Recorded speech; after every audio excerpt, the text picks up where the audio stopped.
na CEO, si Governor Chavit Singson. Bakit kung nakakaaway si Chavit Singson? Bakit? Anak ng tawa. Hindi kita maunawaan. Nagkwento sa amin. Eto. Pakihawakan mo.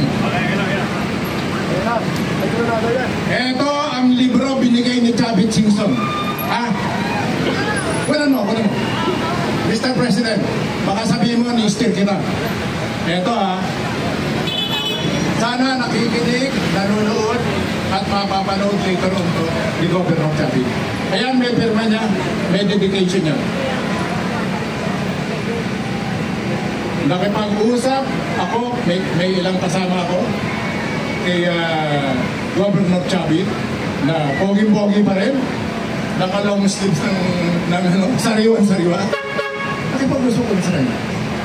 Naglabas siya, nagkwento siya ng lahat ng sama ng loob. Sanabi niya, kinwento niya how he spent hundreds of millions of pesos to promote the candidacy of Bongbong Marcos.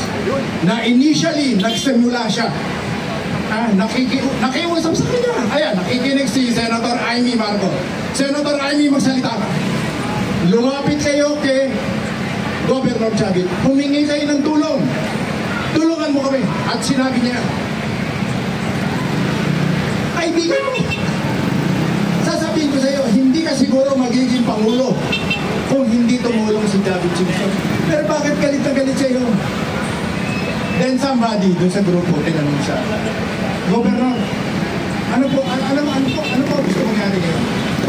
Dapat ibagsak na yun si Marcos. Sabi ni Chavit Singson, dapat ibagsak na yan si Marcos. Bakit po? Galit ako sa kanya? Galit na galit ako sa kanya. Bakit magagalit sa iyo si Chavit Singson? Bakit magagalit sa iyo? At bakit sinasabi niya na dapat ka nang ibagsak? Ang mensahe ko dito, Mr. President, may problema sa, may problema sa iyo. Lahat ng mga, karamihan, hindi naman siguro lahat, ng nakapaligid sa iyo. Kaya mo nakaaway yung mga tao, nakaaway mo yung mga tao, tumulong sa iyo para maging presidente ka. Nakaaway mo sila. Imagine si Chavit Singson makakaaway mo. Bakit mo makakaaway si Chavit Singson? Bukod sa kapwa mo Ilocano. Isipin po niya. Ngayon, ang tanong dyan. Tama na ba? Dapat na ba talaga itong mga naririnig ko? Pinagsisigawan ng mga tao dito na Marcos resign, Marcos resign. Sandali po. Uulitin ko, Mr. President. Mr. President Ferdinand Romualdez Marcos, meron po kayong problema. Ngayon ang tanong, may pag-asa po kaya? Sino masusunod? Ano kaya ang mananalo? Yung Marcos resign?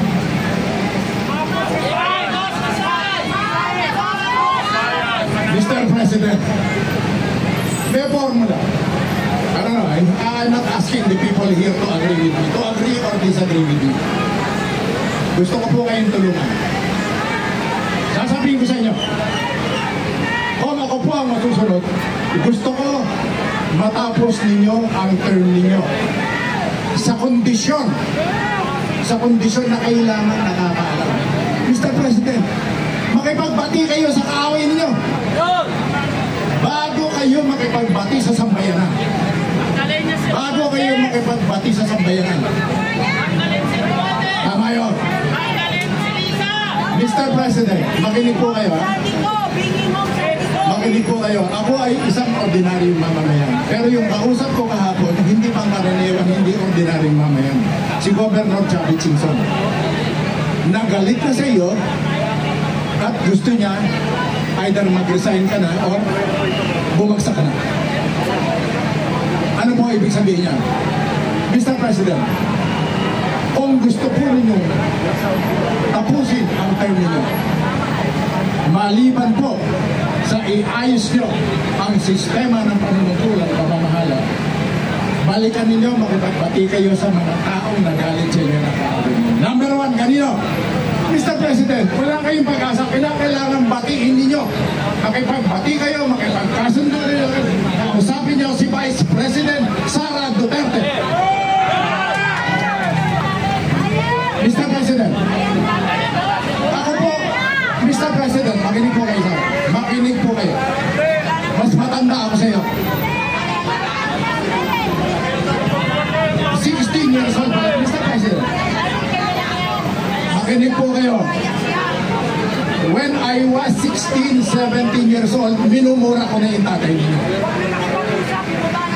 Naniniwala ako na masama ang tatay niyo. At that early age, sandali lang po, kayo magalala, masabihin natin yan.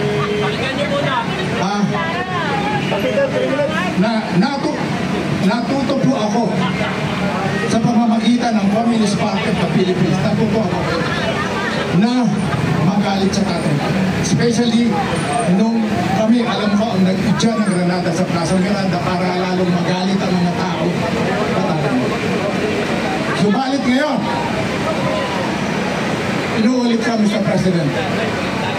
Ang nakikita ko, it's not really a formula. Ang nakikita ko pong isang posibleng paraan para pakinggan kayo ng taong bayan, para makasundo ninyo ang sambayanan. Makipagkasundo kayo sa mga taong tumulong sa inyo para maging presidente. Ibalik po ninyo sa Pilipinas ang Pangulong Rodrigo Roa Duterte. Mr. President, makinig po kayo, ha? Ito sasabihin ko sa inyo, makinig po kayo. Balita naman, balita na si Tatay Digong o si President Duterte ay mahina na sa ICC. Mr. President, pag yan ay namatay, Mr. President Bongbong Marcos, makinig ka. Hindi po namin pinagdadasal yan. Iuwi mo na rito. Iuwi mo rito ng buhay. Sapagkat kapag po yan ay binawian ng buhay sa ibang bansa, walang kapatawaran yan sa sambayan ng Pilipinas. Wala pong kapatawaran yan. Pangalawa, palayain mo na si Pastor Kibuloy. Palayain mo na. 9 milyong followers ang nag-iintay niya. Na araw-araw ipinagdadasal ka siguro na mamatay yan. Subalit, kapag pinalaya mo si Pastor Kibuloy, Mr. President, ipagdadasal ka ng 10 milyon na yan, papasalamatan ka na lumawi ang buhay. Patiin mo, magpadala ka ng tao, makapag-usap ka kay Governor Simpson, hindi ganyan. So lastly, Mr. President, marami ng galit sa'yo. Hindi mo marami, ha? Hindi ko alam kung may natitira pag natutuwa sa'yo. Alam naman ninyo yan at alam naman ng mga intelligence community na nag-uusap-usap yan. Mga retired generals na nagsasalita dito. Hindi ko alam kung may panahon pa kayo, Mr. President. Ayaw nating mangyari yung nangyayari na napapanood araw-araw ng mga kaibigan natin yung naganap sa Nepal. Nakakakilabot yun, ayaw natin mangyari. Pahuli na po ninyo itong mga makabayan blacknet. Kalaban ninyo to. Bakit kakampi ninyo ito? Ang mga taong nagdala sa inyo sa pagiging presidente, mga kalaban ninyo. Ngayon, yung mga taong nakaaway nyo since time immemorial, si Risa Hontiveros, naniniwala pa kayo kakampi niya yan? Inuuto lang kayo niyan, si Risa Hontiveros. Hindi pa nagpapanti, ang galit na sa inyo yan. Paano mo magiging kaibigan yan? Yang makabayan lang. Ano naman pantingin ngayon? Mr. President, yung mga retired general, I don't know, I don't want to say anything bad against General Charlie Galvez. Discarte nila. Pero makinig po kayo. Huwag ninyong palakasin ang CPP-NPA. At Mr. President, kapag ikaw, halimbawa, ay biglang nag-resign, bumagsak.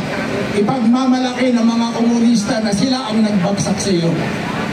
Ipagmamalaki nila na sila ang namuno sa sambayanan para ibagsakan.